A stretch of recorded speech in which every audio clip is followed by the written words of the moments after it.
Whatever we have, buli kyonna kye tulina, whatever we are, buli kyonna kye tuli, it is just a gift from God. kirabo bulabo ekiva ewa Katonda.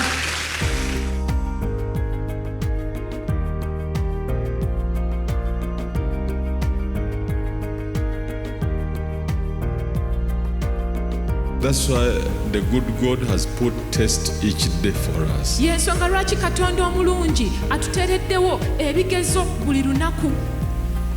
To see what you have seen, Okulaba ekyo ky'olabye, what you have passed through, ky'oyiseemu, whether you have understood it. oba okitegedde.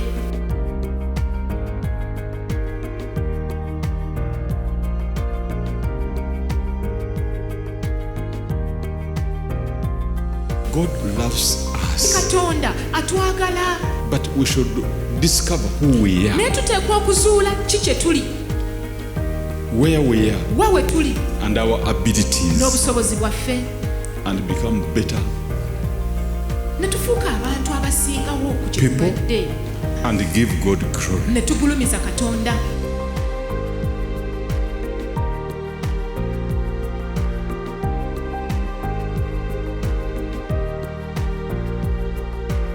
So your situation, Kale n'embeera yo it pushes you to know more, byekusindiikiriza okusobola okwongera okumanya, pray them more, okwongera okusaba, achieve them era more, n'okwongera okufuna ebisingawo, because God has brought everything before you. kubanga Katonda akuleetedde buli kintu kyonna mu maaso go. He wants to be part of you. Ayagala abeere kitundu ku ggwe, But what you are and where you are, naye ky'oli it may be far from what God wants you to be. kiyinza okuba nga kiri wala nnyo oba ng'oli wala nnyo ku ekyo Katonda ky'ayagala obeere. Whatever happened to you, Buli kyonna ekyakutuukako, whatever is happening to you, era buli kyonna ekigenda mu maaso mu bulamu bwo God kati, knows. Katonda akimanyi.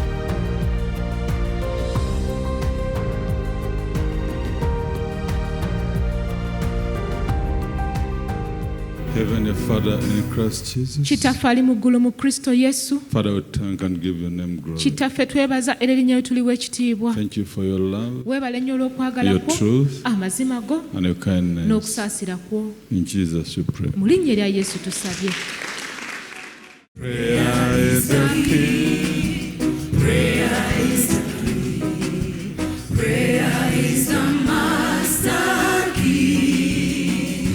Jesus started with prayer and ended with prayer. Prayer is the master key.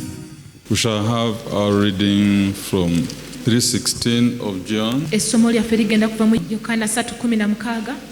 For God so loved the world that he gave his only begotten Son, that whoever believes in him should not perish, but have everlasting life. For God did not send his Son into the world to condemn the world, but that the world through him might be saved. One thing we want to look at, Kintu kimu kye twagala okutunuulira. whatever we have, Buli kyonna kye tulina, whatever we are, buli kyonna kye tuli, it is just a gift from God. kirabo bulabo ekiva ewa Katonda. When I see people complaining too much, Bwe ndaba abantu nga beemulugunya nnyo, I seem to understand our little knowledge towards God. olwo nga ntegeera okumanya kwaffe okutono eri Katonda waffe. So, one, Ekisooka, for so much he loved the world, termed the world as you and me. kubanga yayagala nnyo ensi, kati ensi eno gifuule ggwe nange. He gave us N'atuwa what we are, kye tuli, where we are, wa we tuli, what we eat, kye tulya, what we drink, kye tunywa, the oxygen we breathe, omukka gwe tussa, where we sleep. we tusula. You may not have built a house, Oyinza okuba nga tozimbye ennyumba, but he gave you the stones already. naye yakuwadde amayinja.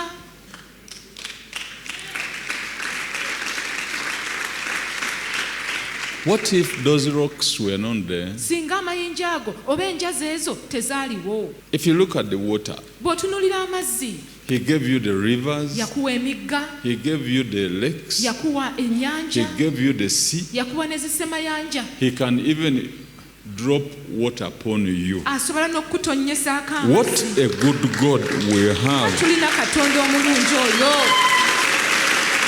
Yet we complain every day. So nga ate twemulugunya buli lunaku. The oxygen we breathe, Omukka gwe tussa, He supplies it to where we are. atugabirira omukka ogwo buli yonna yonna we tuli. From here to the village, Okuva wano paka mu kyalo, otambula ossa. but when you are talking about Him, Naye bw'oba omwogerako, He doesn't love you. ogamba takwagala, He has not bought your vehicle. tannakugulira na mmotoka. No, there is a system. Nedda, waliwo enkola. I don't have a house. Sirina nnyumba, There is a system. waliwo enkola. The stones, Amayinja, all the material, all the iron, or whatever, He gave it to you. ebikozesebwa byonna, ebyuma byonna yabikuwa. But there's a system to extract it. Naye waliwo sisitimu erina okukozesebwa okuggyayo ebintu And ebyo. those who extract it and make them what you want, Era n'abo ababiggyayo ne babifuula ekyo ky'oyagala. make it what you want to use, Ne babifuula ekyo ky'oyagala okukozesa. you pay their services. Osasula emirimu gyabwe. Those who clean water for you, Abo abakulongooseza amazzi, you pay their services. osasulira emirimu gyabwe. But the water is for free. Naye amazzi ga bwereere. So let's look at God Kale katutunuulire Katonda in a new way. mu ngeri empya.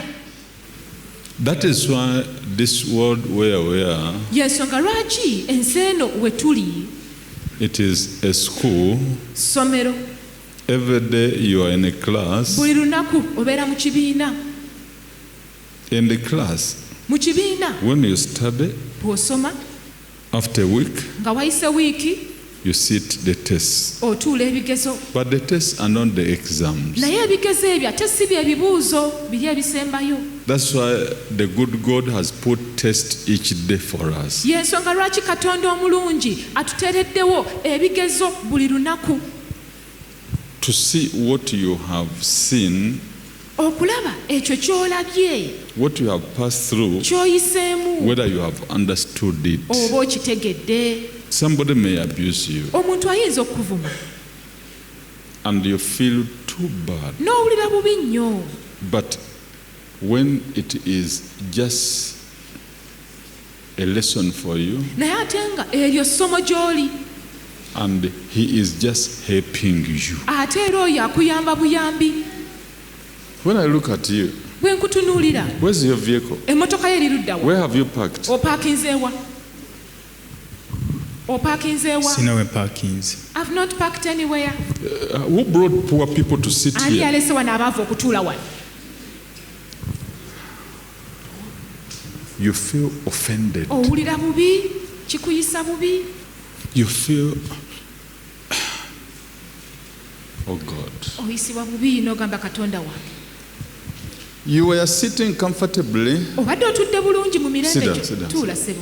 having forgotten Nga weerabidde that you deserve a vehicle. nti ogwanira emmotoka.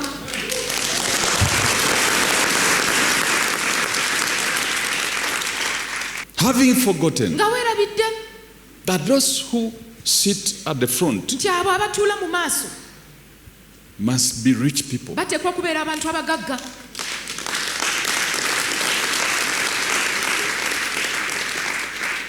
You are in a wrong place. Oli mu kifo ekikyamu. He is reminding you, Akujjukiza you have not reached where you must be. tonnatuuka w'oteekeddwa kubeera.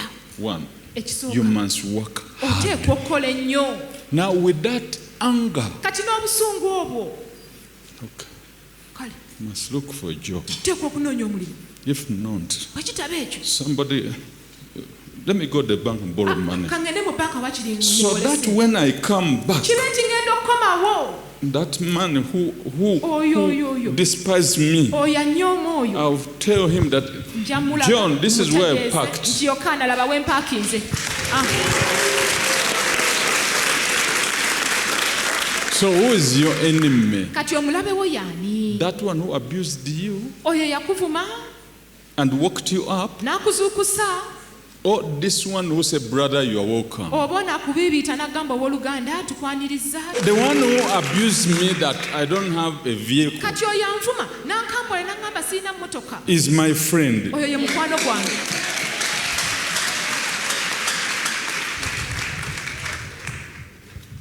His abuse will hurt Kati me ekivumo and push kye me kijja kunnyamba kinsindiikirize to go and work okugenda okukola day and night. misana na kiro. Not all the time they abuse you, you should get annoyed. Tekitegeeza nti buli lwe bakuvuma oteekwa kunyiiga. That is why the test comes. Eyo nno y'ensonga lwaki ekigezo kijja. When they abused you, did you understand? Obuuzibwa bwe baakuvuma wategeera Or you did not understand? oba tewategeera? No, nobody should abuse me. Nze tewali ateekwa kunvuma, tebateekwa kunvuma. But you are far from Naye oli wala the nnyo, rich. okyali wala nnyo okuva ku bagagga we bali. You are sitting here when they will tell you to contribute, you cannot. Otudde wano bwe banakugamba nti munneesonda waliwo projekiti eno tosobola. You just run away. Ojja kudduka So you misinde. don't deserve sitting here. N'olwekyo togwanidde kutuula wano. Go and sit there Genda otuule eri until when you reach. paka bw'onootuuka. So this situation Kale is nno embeera zino ez'enjawulo ze tuyitamu, bad or whatever, oba embeera nnungi oba mbi, is just a class. kibiina. I tell you the truth, it is just a class, never Mbagulira mind. mazima, toddanga okweraliikirira, oli mu kibiina. I want to let you know something. Nina kye njagala okubategeeza Yes? ddala That God loves nti us. Katonda atwagala,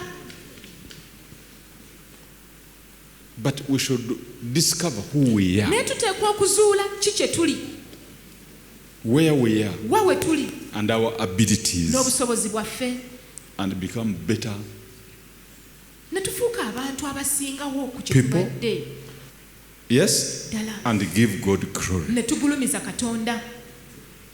This situation, this Embeera eno pushes you ekusindiikiriza to seek for God the more. oyongere okunoonya Katonda n'okusingawo, Even if it is poverty. ne buba bwavu. You poverty! Gwe obwavu I'm tired of you today. kooyo olwaleero. This is the end of you in my life. This is the end of you here in my Wane kitchen, mu ffumbiro lyange, here in my wane mu toilet. toyireti yange, Poverty! gwe obwavu. N'ozimba, n'okyajinga. The way they attack, Engeri gye girumbamu, more naawe than you should attack. bw'oteekeddwa okulumba. The way they behave, Engeri gye more you gyeyisamu, should. naawe bw'otyo bw'olina okweyisa. I warn you. Kulabula, I wasn't born with you. nze saazaalibwa naawe, I'm born nze again. nazaalibwa mulundi ogwokubiri. Talk the situation as if you are talking to Yogera a human n'embeera being. ng'olinga ayogera n'omuntu. Strike it. Gikube The way it has been striking engeri you. gyebadde kubamu, Strike it. naawe gikube. Hallelujah. The Lord Jesus is near you, Mukama waffe Yesu Kristo ali kumpi naawe, but you don't demonstrate who He is in you. naye toyolesa ki kyali mu ggwe. Today. Olwaleero luno This is your last day, you poverty gwe in my life. obwavu, luno lwe lunaku lwo olusembayo mu bulamu bwange. You poverty. Gwe obwavu, Whether I ate you, oba nakulya buli, whether you were born with me, oba wazaalibwa nange. I'm not born again. Nze kati nazaalibwa omulundi ogwokubiri, Whether I met you on the way, oba nakusisinkana mu kkubo, I took another direction. nakwata ekkubo eddala, I'm following Jesus. ngoberera Yesu. Don't follow me. Tongoberera, Whether I got you from clothes, oba nakujja mu ngoye, whether from oba friends, kuva mu mikwano, you are not my friend again. toli mukwano gwange nate. I said, out of my house. Va mu nnyumba yange. Any demon here, Omuzimu gwonna oguli wano, whether it stands at the door oba kuyimirira ku luggi, and doesn't allow the customers to come in my shop, I command you, hey, fuluma, ah, va mu dduuka lyange, weta, genda.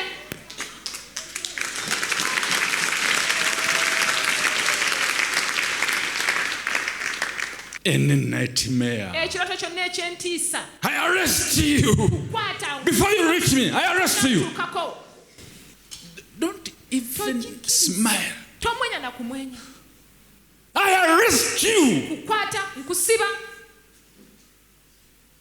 Let it see you when you. ekirooto ekyo embeera eyo omuzimu gwo kakukulabe ng'okyajinga Your sickness. gw'obulwadde I refuse you. kugaana Don't touch me. Tonkwata. Don't come near me. tonsemberera And those which are in my body, era ezo endwadde ziri mu mubiri gwange as I spit down, nga bwe mpanda amalusu ku ttaka fuluma. I go to toilet. nga ngenda mu toilet I urinate. nga nfuka Father Lord, as I urinate today, nga bwe now nfuka olwaleero mu I kaseera urinate all kati sickness nfuka out. buli bulwadde bwonna bufulume Any situation, use it for embeera prayer. yonna gikozese mu kusaba Father Lord, kitangayi mukama this stomach problem, buno obuzibu bw'olubuto this diabetes, ono sukaali Father Lord, kitangayi mukama as I go to nga toilet, bwe ngenda mu kabuyonjo what diabetes? bwe sukaali yenna fuluma nkufuka fuluma It's okay to pray at the toilet. kirungi okusabira ku toilet God is not there in the toilet. kyokka katonda taliyo mu toilet Who helps you to urinate? ani akuyamba okufuka He's there in the toilet. gyali mu toilet Use it. kikozese Father, bless my food. kitanga emmere yange giwa omukisa Lord Jesus, mukama wange yesu as I eat, nga bwe ndya emmere eno I'm eating blessings. kati ndya mikisa I'm eating ndya blessings. mikisa Even when you are eating, ne use it for bw'oba prayer. olya emmere eyo gy'olya n'ekiseera ekyo ekyokulya kikozese ng'ekiseera ekyokusaba Prayer is the king. Prayer is the king. Prayer is the master key. Jesus started in prayer and ended with prayer. Prayer is the master key. You first touch it osooka kikwatako and you bless it. n'ogiwa omukisa Father, I bless this banana. mukama eryenvu lino ndiwa omukisa I bless the apple in ne apo Jesus' eno giwa name. omukisa mu linnya erya yesu Apple, banana be blessed. apo yenvu weebwa omukisa Lord Jesus, mukama wange yesu as I eat the apple, nga bwe ndya apo eno I'm eating the blessings of Abraham. ndya emikisa gya ibulayimu I'm eating the blessings of Isaac. era ndya mikisa gya isaaka Lord Jesus, as I count this money, mukama wange yesu nga bwe mbala sente zino bless me that whatever my father did not count, mpa omukisa nti buli kyonna kitange buli sente zonna kitange let me zaatabala count it. kanzibale Let me count it, oh Lord. kanzibalayi mukama I can count that 100,000 10 sobola times. okubala emitwalo egyo 10 n'engibala emirundi 10 n'engiddiŋŋana Prayer is the key, prayer is the king, prayer is the master key. Jesus started in prayer and ended with prayer. Prayer is the master key. So your situation, kale n'embeera yo I said, it pushes you to know more, ngambye ekusindiikiriza okusobola okwongera okumanya pray the more, okwongera okusaba achieve the era more. n'okwongera okufuna ebisingawo Don't get tired, neither annoyed, tokoowa ate era tonyiiga because God has brought everything before you. kubanga katonda akuleetedde buli kintu kyonna mu maaso go He wants to be part of you, ayagala abeera kitundu ku ggwe but what you are and where you are, naye ky'oli it may be far from what God wants you to be. kiyinza okuba nga kiri wala nnyo oba ng'oli wala nnyo ku ekyo katonda ky'ayagala obeere Whatever happened to you, buli kyonna ekyakutuukako whatever is happening to you, era buli kyonna ekigenda mu maaso mu bulamu bwo God kati knows. katonda akimanyi But He is preparing people naye ateekateeka abantu for another purpose. olw'ekigendererwa ekirala Somebody may even die omuntu ayinza n'okufa and people sorrow. abantu ne banakuwala It is okay. kirungi But this is not our own world. naye eno ensi si yaffe We still have a big journey tukyalina olugendo lunene of which nobody knows, so nga ate olugendo olwo tewali alumanyi only Jesus. wabula yesu He yekka said, I'm the way, yagamba nze ekkubo the truth, n'amazima and the life. n'obulamu The body helps you here. omubiri gukuyamba ku nsi kuno After here, oluvannyuma ng'ovudde wano mu nsi eno even if you don't die, ne bw'otafa there are areas you never pass waliwo ebitundu by'otasobola era by'otalisobola kuyitamu to reach where you are going. okutuuka eyo gy'ogenda. Oh God, give me a house. Ayi Katonda wange mpa ennyumba. But can God give me a house? Naye Katonda ayinza okumpa ennyumba. Are you right or you are wrong? Oli mutuufu oba oli mukyamu? If he has planets bigger than ours 10 times, bw'aba ayina ng'alina zisemazinga ezo ziplaneti ezo ennene ennyo okusinga eno semazinga kwe tuli, just a house like this, wabula akayumba obuyumba bwe kati.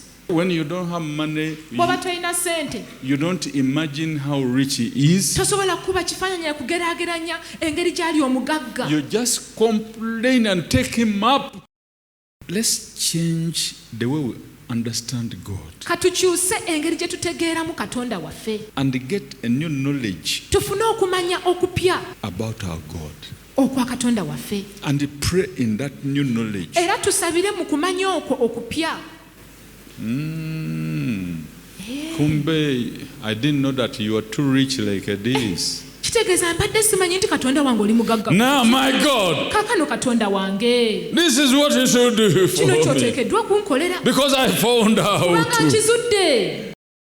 It is that your father gave you 1 acre. Kiri nti kitaawo yakuwa yiika emu, You find out after 10 years kati nga wayise emyaka 10 n'olyoka okizuula he has 200 square miles. nti alina sikweya mayiro 200. Oh, sorry, Nga, sorry, nyolwa. sorry. Now I want 10 square Kati miles. njagala sikweya mayiro 10.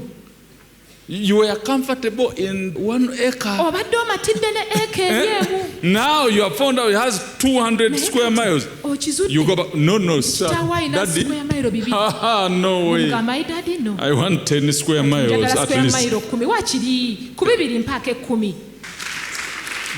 Inside your heart, Munda mu mutima gwo say to him, oh Lord, oteekwa omugamba ayi Mukama, my God who created me, Katonda wange gwe yantonda, I need the grace. neetaaga ekisa. Give me the grace. Mpe ekisa. Ask him the grace. Ask him the grace. musabe. Ask him for the grace. Musabe ekisa. From your heart, Okuva ask mu him the mutima grace. gwo musabe akuwa ekisa. Lord, give me the grace. Mukama mpe ekisa. From your heart, Okubira ddala mu mutima gwo give me the grace to understand you, mpe ekisa okukutegeera, to know you, okukumanya, to love you, okukwagala and to follow you. n'okukugoberera. Because you need more knowledge of Kubanga him, weetaaga okumanya okusingawo, more understanding of okutegeera him. okusingawo ku ye. Give me wisdom. Mpa amagezi, Give me knowledge. mpa okumanya, Give me mpa understanding. okutegeera. Give me the grace. Mpa ekisa Ayi Mukama.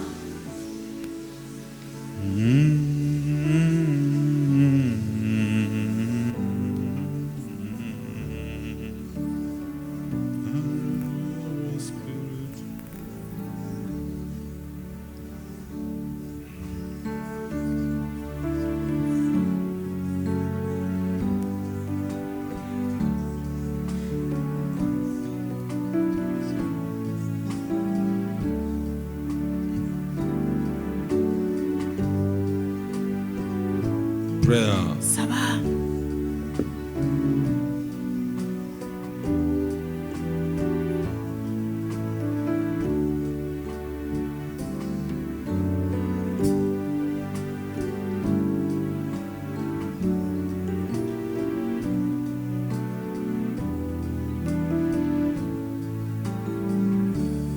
In Jesus we pray. Mu linnya erya Yesu tusabye. Prayer is the king. Prayer is the master key. Jesus started with prayer and ended with prayer. Prayer is the master key. this. Your spirit needs a comforter, Kati omwoyo gwo gwetaaga omubudaabuzi oba omubeezi, a helper. omuyambi. This is what Jesus said. Kino Yesu kye yagamba. And I'll pray to the Father Era n'asaba eri Kitange who sent unto you alibaweereza mmwe a helper, omuyambi, the Holy Spirit. omwoyo omutukuvu. I'm reading John 14, nsoma yokaana 14 15. olunyiro lwe 15. If you love me, keep my commandments, and I will pray the Father, and he will give you another helper, that he may abide with you forever.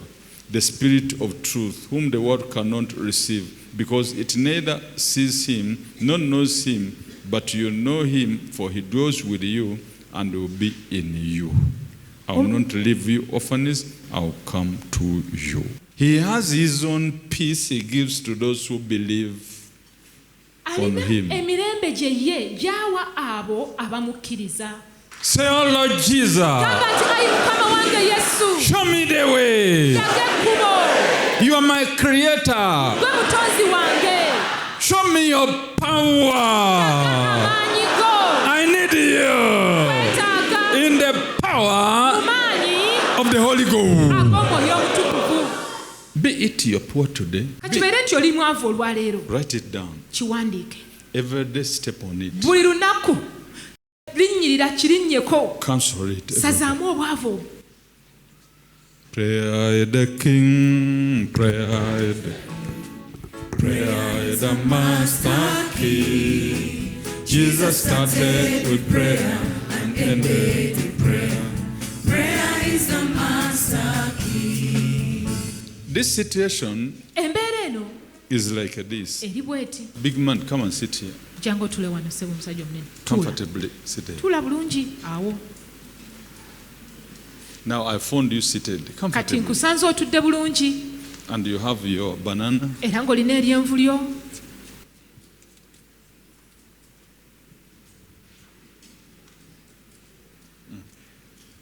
You are eating. Olya. Olya. Don't eat that banana. Tolya lyenvu eryo. Tolirya. Don't eat Tolirya. it. Tolirya. Tolya lyenvu eryo. I'll take it. Nze nja dditwala. Ngenda dditwala. Tolirya. You accept? Okkiriza. Don't eat that banana. Tolya lyenvu eryo. Tolirya. that Ngenda banana. dditwala.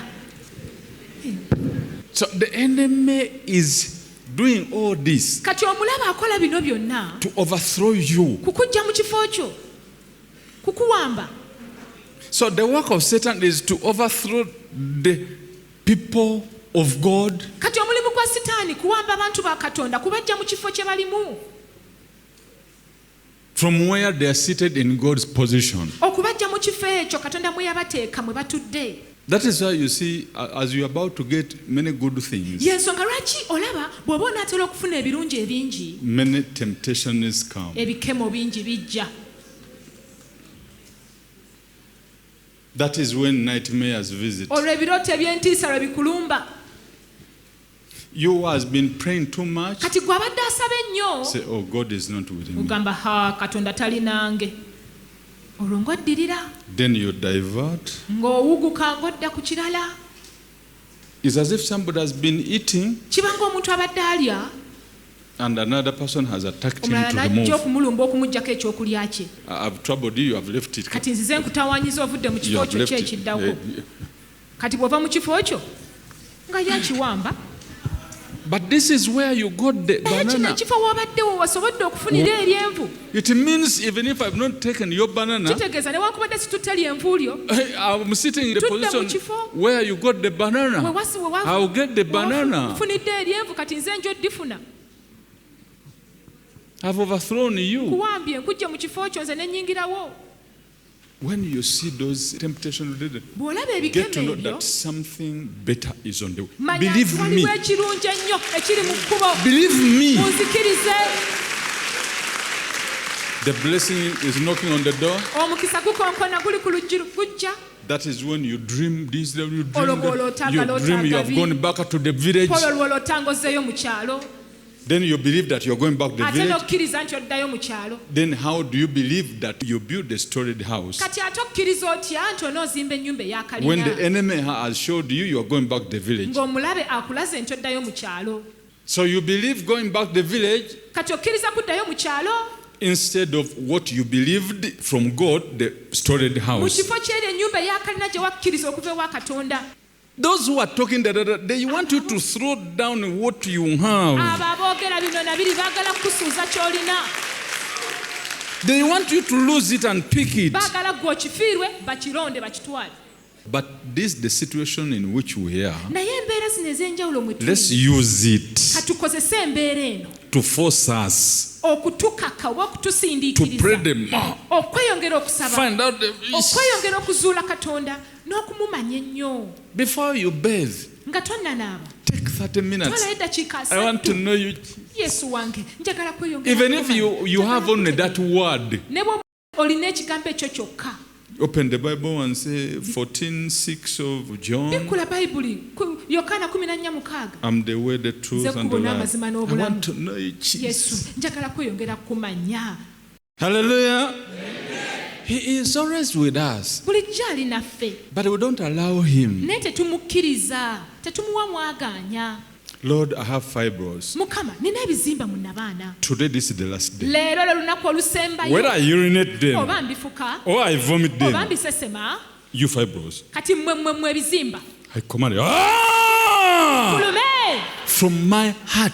okuva ddala mu mutima gwange. Not because pastor says, Si lwa kuba nti omusumba agambye you don't see them. tojja biraba, Even when you are at home. ne bw'obeera eri awaka, Turn against that situation. embeera eyo gyefuulire, Become its enemy. fuuka omulabe w'embeerayo.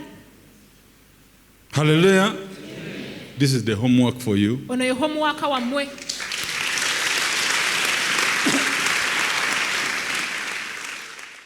You say, if you ask anything in my Yagamba name, bwe munaasabanga ekintu kyonna mu linnya I'll lyange, do it. ekyo nnaakikolanga. hallelujah. Say, Jesus Christ, Gamba nti Yesu Kristo, look at me. ntunuulira, Locate me. nnengera, I'm the one talking. nze njogera, I'm the one who's speaking to you, nze Jesus. njogera naawe Yesu. This is what I'm saying. Kino kye ŋŋamba. Say it, say it, say it. Kyogere kimugambe. Amazing grace.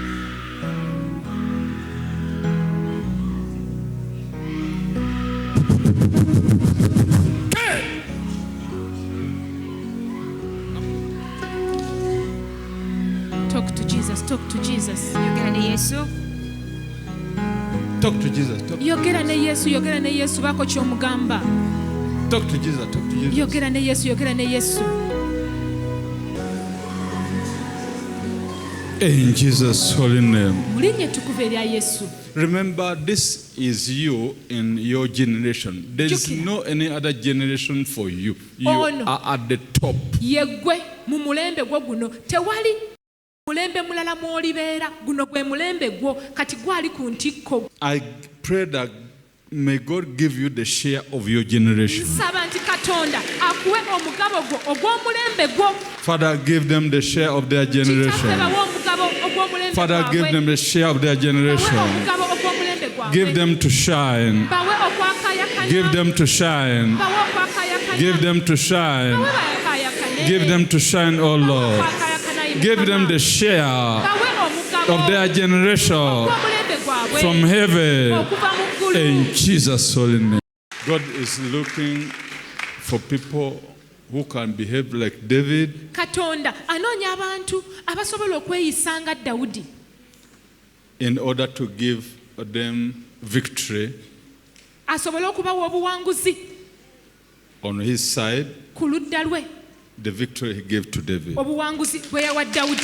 Say, oh Lord Jesus, Gamba nti ayi Mukama wange Yesu, just give me the grace. mpa buwikisa, I need that victory neetaaga obuwanguzi obwo you gave to David. bwe wawa Dawudi, I need it. mbwetaaga. Whatever the glorious situation Buli mbeera yonna eringa Goliyasi before me, mu maaso gange, I'm not tired. sinnakoowa, I'm not afraid. siitidde, I know manyi beyond that situation, okusukka embeera eyo, there lies my victory. eyo ye wali obuwanguzi bwange.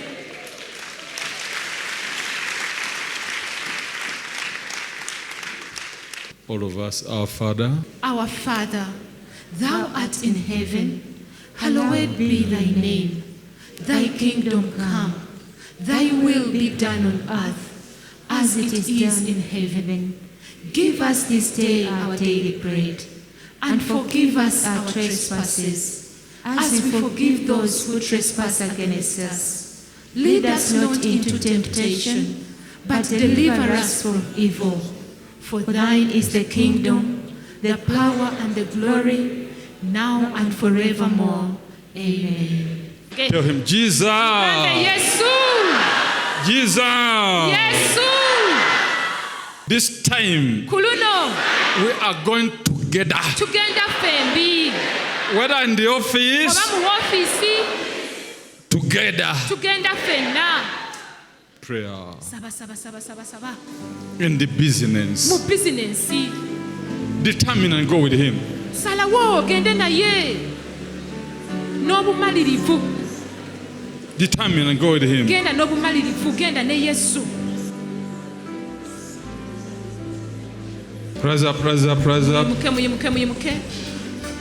Jesus, I'm going with you. Yesu ngenda naawe. I don't leave you. Sikuleka. Determine it from your head. Kitegeeze kubira ddala mu mutima gwo. Yesu nze sikuleka, ku luno ngenda naawe. Yesu, tugenda tuti. I'm going together with you. Jesus, I'm going with you. Tugenda tuti. We are going together. Whether my job, whether my business, Oba ku mulimu tuti. gwange, oba ku bizinensi yange, oba mu dduuka lyange, tugenda fembi. I want to see you there in my Yesu business. njagala kukulabayo eyo mu bizinensi yange. Manifest yourself, oh Weeyoleke Lord. ayi Mukama. Demonstrate your presence, Saba Lord. okubeerawo okwo ayi Mukama. Prayer. Saba.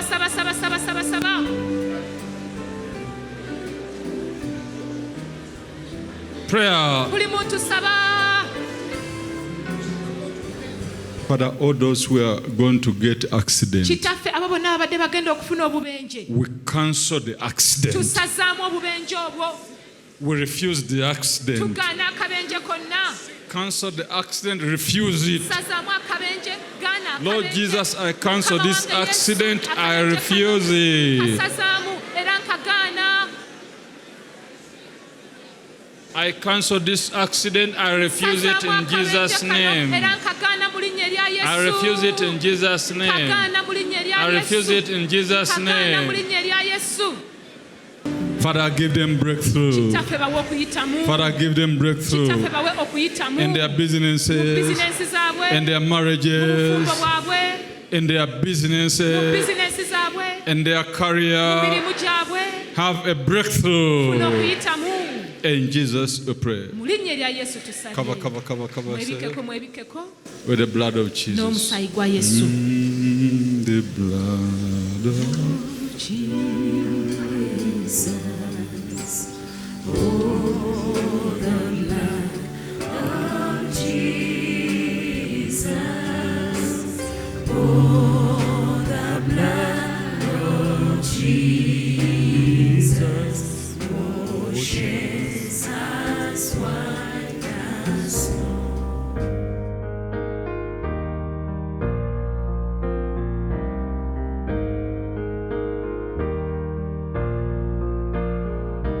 whatever we have, Buli kyonna kye tulina, whatever we are, buli kyonna kye tuli, it is just a gift from God. kirabo bulabo ekiva ewa Katonda.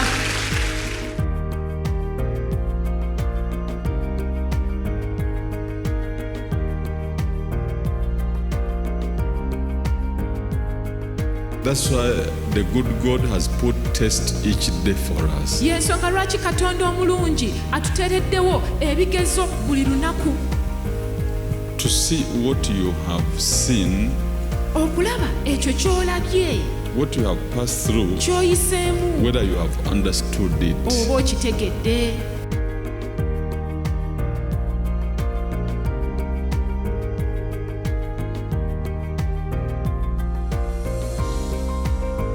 God loves us, Katonda atwagala, but we should discover who we are, naye tuteekwa okuzuula ki kye tuli, where we are, wa we tuli, and our abilities, n'obusobozi bwaffe, and become better ne tufuuka abantu abasingawo ku kye People. tubadde, and give God glory. ne tugulumiza Katonda.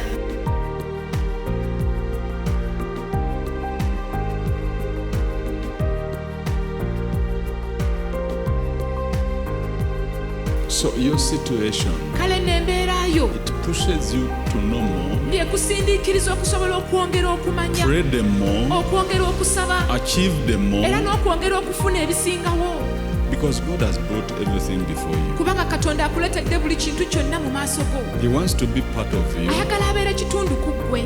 But what you are and where you are, Naye ky'oli it may be far from what God wants you to be. kiyinza okuba nga kiri wala nnyo oba ng'oli wala nnyo ku ekyo Katonda ky'ayagala obeere. Whatever happened to you, Buli kyonna ekyakutuukako whatever is happening to you, era buli kyonna ekigenda mu maaso mu bulamu bwo God kati knows. Katonda akimanyi.